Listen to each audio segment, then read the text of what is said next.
فيلمنا بيبدأ بكريك، وده بيكون طفل وحيد ما عندوش اخوات ولا صحاب، وعايش مع باباه لوحده علشان مامته متوفية. وبيكون كريك في الكنيسة بيقرأ خطاب، بس بيكون بيقرأ بطريقة حلوة. وبيكون موجود في الكنيسة راجل عجوز اسمه جون، وده بيكون أغنى واحد في القرية اللي هما فيها، وبيكون معجب جدا بطريقة قراءته.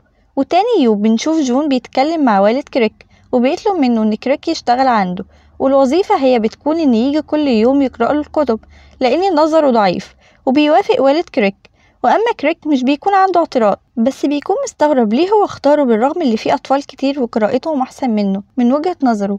وبيروح تاني يوم لبيت جون علشان يبدأ الشغل الجديد، وبيقعد يقرأ له الكتب اللي جون اختارها. وبتعدي الأيام على نفس الوضع ده. وفي يوم بيروح كريك لبيت جون، بس مش بيلاقيه هناك، وبيقرر انه هيقعد يستناه لغاية ما يجي. بس بيلاحظ وجود دولاب شكله قديم، فبيروح علشان يفتحه ويتفرج عليه. بس في اللحظة دي بيجي جون وبينده عليه، وبيقول له هو عايز يفتح الدولاب ليه. فبيرد عليه كريك وبيقول له ان كان عنده فضول بس يعرف ايه اللي جواه. وبيقول جون لكريك ان الدولاب ده فيه حاجات مرعبة. وبيتصدم كريك ومش بيكون فاهم حاجة، وبيبدأ شغله. وبعد ما بيخلص وبيروح بيفتح الكمبيوتر بتاعه، وبيفضل يبحث عن جون علشان يعرف اكتر عنه، ويرد على الاسئلة اللي بتيجي في دماغه، زي هو ليه وحيد، وليه ما اتجوزش لغاية دلوقتي، وليه جاي يعيش في القرية دي. وبيلاقي المقالات كاتبة عنه إنه شخص أناني ومفيش حد بيحبه، علشان كده ما عندوش أصحاب ولا قرايبه بيسألوا عليه. وبنشوف بعد مرور السنين كريك بعد ما كبر شوية وبقى في سن المراهقة، وبالرغم من ده لسه بيروح لجون يقرأ له الكتب، ومش بيكون بهدف الفلوس، لأ، لأن بيبان إن علاقتهم اتطورت وبقوا صحاب مقربين بالرغم من فرق السن الكبير اللي بينهم. وبيخلص كريك قراءة وبيتناقش هو وجون في الجزء اللي قرأه، وبنشوفه تاني يوم، وده بيكون أول يوم ليه في المرحلة الدراسية الجديدة، وهي المرحلة الثانوية. وبيتكلم مع طالب قديم في المدرسة دي علشان يعرف كل حاجة فيها، الأماكن بقى والمدرسين والطلاب. وبيقول له الولد ده إن في شلتين في المدرسة، شلة فيها شوية شباب متنمرين، وشلة تانية متميزة عنهم لأنهم بيكونوا معاهم تليفون آيفون، ومحدش في المدرسة بيقدر يضايقهم ولا يجي جنبهم. ومش أي حد بيكون منهم غير لما يكون معاه آيفون هو كمان، وبيفضل ينصحه علشان يتجنب الصدام مع الشلتين. وأول ما بيدخل الفصل بيضايقوا واحد من شلة المتنمرين لأنه بيكون لسه جديد في المدرسة، بس بتدافع عنه المدرسة هارت، وبتزعق الولد اللي كان بيضايقه. ولما بيروح البيت بيقول لباباه إنه عايز آيفون، بس باباه بيرفض لأنه شايف إنه مش محتاج تليفون زي ده دلوقتي. وبيكون كريك عايزه علشان ينضم لشلة الآيفون، وأي حد في المدرسة يتجنب إنه يضايقه. وبيجي في يوم الكريسماس، وبيكون كريك ليه هديتين، هدية من باباه وهدية من جون. وبيفتح هدية جون وبيلاقي فيها تذكرة يا نصيب اللي بتكون فايزة ب3000 دولار، وبيتفاجئ وبيفرح جدا، وبيقول لباباه انه كده هيقدر يشتري الايفون اللي كان نفسه يجيبه. فبيرد عليه باباه وبيقول له انه لسه ما فتحش الهدية اللي جابها له. ولما بيفتحها كريك بتكون المفاجأة بالنسبة ليه، لان بيكون جواها الايفون. وبيفرح جدا وبيشكر باباه وبيحضنه. وبعدها بيكلم جون يشكره على الهدية ويقول له كل سنة وهو طيب. وتاني يوم بيروح المدرسة وهو مبسوط وبينضم لشلة الايفون. وبعد ما بيخلص بيروح لجون كالعادة علشان يقرأ له. فبيسأله جون هو ليه لغاية دلوقتي لسه بيجيله وبيقرأ له، من رغم ان كل الشباب اللي في سنه بيبقوا عايزين يعيشوا حياة مختلفة. فبيرد عليه كريك وبيقوله انه بيحب يقعد معاه، وبيستمتع جدا ان هما بيتناقشوا في الكتب، وان هو كمان بيحب قراءة الكتب. فبيقول له جون ان هو اللي بيحب مناقشتهم سوا، وبيحب وجوده كمان. وبيخلصوا كلام وبعدها بيمشي كريك. وتاني يوم لما بيروح له بيكون جايب له ايفون، وبيرفض جون انه ياخده لانه شايف ان هو مش محتاجه وحابب حياته كده من غير التكنولوجيا الحديثة دي. بس كريك بيوريله الحاجات اللي ممكن يستفيد منه، واولهم ان هو ممكن يسمع كتب صوتية. ولما بيعرف كده جون بيوافق انه ياخده. وبعد فترة بنشوف كريك وهو قاعد مع جون، بس المرة دي بيمشي ورا فضوله، وبيسأل جون هو ليه قاعد في القرية دي بالرغم من انه غني. فبيرد عليه جون وبيقوله ان كان قاعد في المدينة، بس حس باستغلال من الناس علشان فلوسه، فقرر انه يجي القرية دي عشان محدش يعرفه فيها ولا يحس بالاستغلال اللي كان بيحس بيه. وبيخلصوا كلام وبيودعوا كريك زي كل مرة قبل ما بيمشي، بس بيكون الوداع الأخير لأنه تاني يوم لما بيروح له عشان يقرأ له الكتب الصدمة إنه بيكون ميت. وبيكون كريك مصدوم جدا، وأول حد بيكلمه هو باباه، وبيحكي له اللي حصل وهو منهار. وبيقول له باباه إنه هيفضل مكانه وهو هيتصل بالإسعاف. وبيقعد كريك يقرأ له آخر جزء في الكتاب اللي كان بيقرأه له وهو منهار من العياط.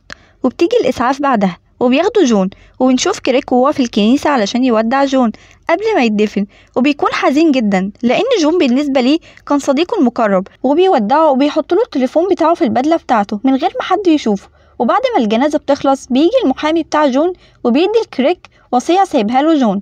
وهما راكبين العربية بيفتحها كريك وبيتفاجئ لما بيعرف منها ان جون سايبله 800,000 دولار، وبيكون كاتب له فيها انه هيفتقد كمان قعدتهم مع بعض ومناقشتهم في الكتب. وبيكون كريك حزين جدا طبعا وبيروح وبينام. وتاني يوم لما بيصحى وبيفتح التليفون بيلاقي رسالة من جون فيها حروف وبيكون مخضوض جدا، فبينزل بسرعة لباباه وبيقوله على الرسالة وانه ساب تليفون جون في بدلته، وبيقوله انه يبلغ البوليس علشان يطلعوه من القبر لانه بيفكر انه لسه عايش. بس باباه بيرد عليه وبيقوله ان الطب الشرعي كشف على جون واتأكدوا انه ميت بسكتة قلبية، والرسالة اللي جت له دي ممكن يكون هاكر عادي.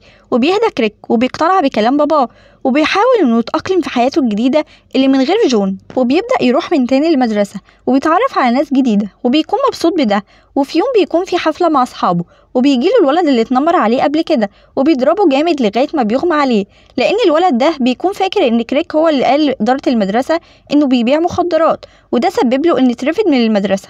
وبتشوفه مدرسته هارت وهو مرمي على الأرض وبتاخده وتفوقه وبتعالجه وتقوله إنه يبلغ البوليس على اللي حصل وإنها عارفة مين اللي عمل فيه كده وإنه ممكن يعمل كده تاني لو ما أخدش رد فعل المرة دي.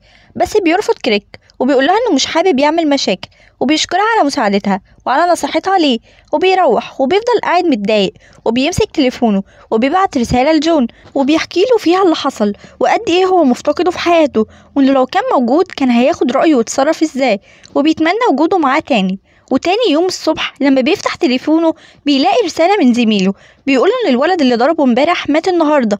وبيتصدم كريك جدا ومش بيكون مصدق، وبيروح مع زميله ده وبيشوف الولد اللي مات والاسعاف جايه تاخده، ومش بيكون عارف هل دي صدفه ولا ليها علاقه باللي بعته لجون امبارح. وبيروح المدرسه وبيفضل قاعد سرحان وبتلاحظ ده هارت وبتفهم هو سرحان ليه، وبتقول له ان هو ملهوش ذنب في اللي حصل للولد ويبطل تفكير في الموضوع ده وما يحسش باي تأنيب ضمير لان ده قضاء وقدر.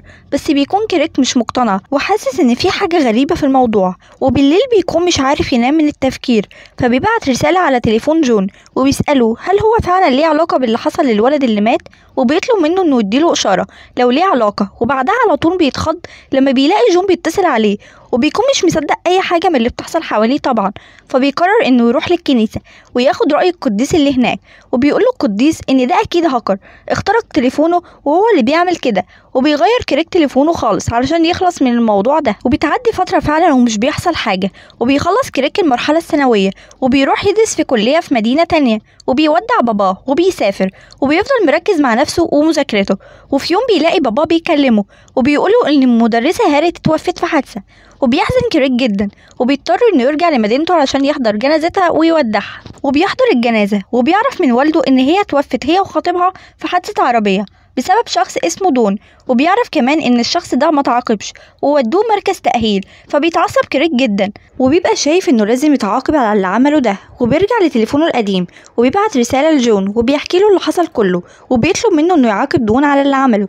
وبعد كام يوم بيشوف كريك خبر وفاة دون في مركز التأهيل ومش بيكونوا كاتبين سبب الوفاة، فبيقرر انه هيروح لهناك علشان يعرف مات ازاي. وبيروح فعلا وبيقابل مدير المركز وبيسأله وبيقول له المدير انه بلع صابونة ودي كانت سبب وفاته. وبيلاحظ كريك انه نوع الصابونة اللي مات بيها دون هي نفس نوع الصابونة اللي هارت كانت بتستخدمها وعرفت عليها كريك قبل كده، وبيحس بالذنب وتأنيب الضمير لانه كده بيتأكد اخيرا ان جون هو السبب في اللي حصل للمتنمر ودون ومش هاكر ولا حاجة. وبيروح لقبر جون وبيطلب منه انه يوقف اللي بيعمله ده وانه مش حابب كده وانه عارف انه بيعمل كده علشانه لانه بيحبه وعلشان هو وحيد. وبيفضل يعيط وبيسلم عليه وبياخد التليفون وبيرميه في البحيرة وبيخلص من كل ده اخيرا. ودي بتكون نهاية فيلمنا.